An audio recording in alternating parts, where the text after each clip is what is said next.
Beijing says it is ready to work with Southeast Asian countries for the long-term peace and stability in South China Sea. Chinese Premier Li Keqiang met the leaders from the Association of Southeast Asian Nations during the 35th ASEAN Summit in Bangkok. Li said progress on a long-awaited South China Sea Code of Conduct is due for completion within 3 years. He said China is confident about the developing relations with ASEAN nations. China's maritime claims in the South China Sea have been rejected by several ASEAN members that have competing claims in the busy waterway. ASEAN is struggling to formulate a legally binding code of conduct.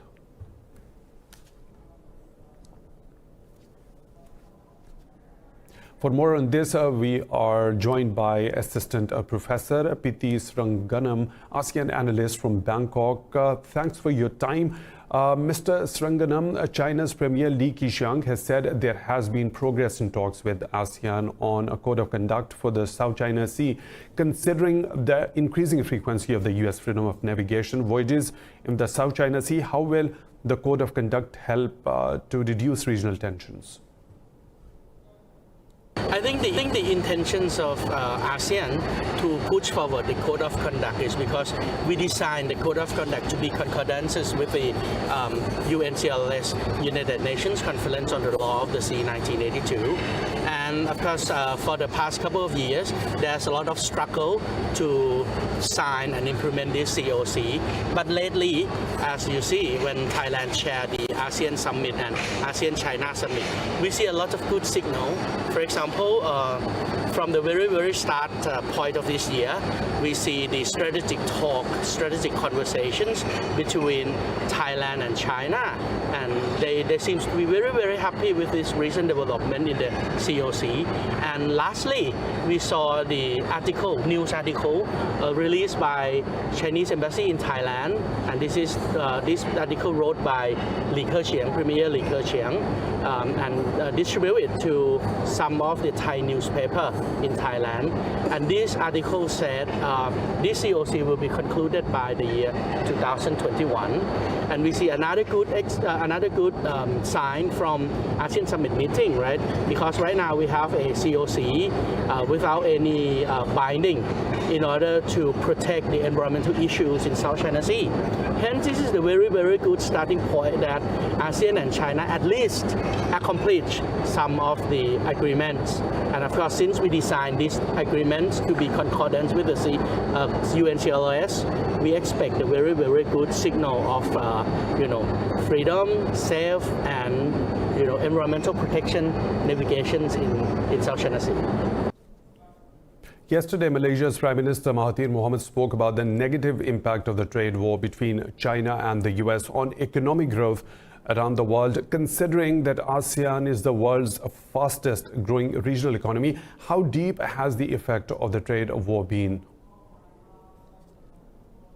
I think the effect of trade war seems to be different from country to countries.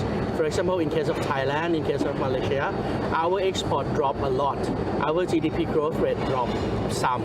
Okay, but for Vietnam, for example, the export is still grow, right, as well as the GDP growth. Hence, I think each country will act to the trade war differently.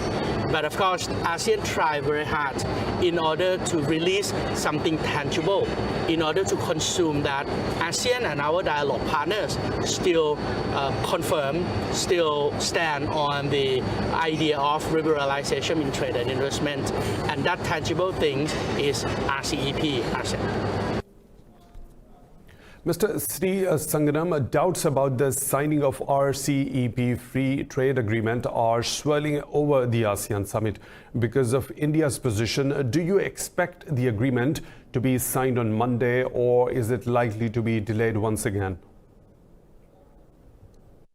I think it's the normal practice for the negotiation team from India. On the very, very last stage, they always like ask for more, just a little bit, because asking is better than just, keep mouth shut, right? Because asking, if you get it, you get it. If you don't get it, okay, you go to square one. Hence, that's the nature of Indian negotiation teams. And I think all other countries' negotiation team already understand this nature, right? Hence, we expect a very, very good sign from the RCEP, because this year, as the chairman of ASEAN, we change a lot of things. The negotiation team meet once a month, right? And we set the time frame, what we have to conclude each month.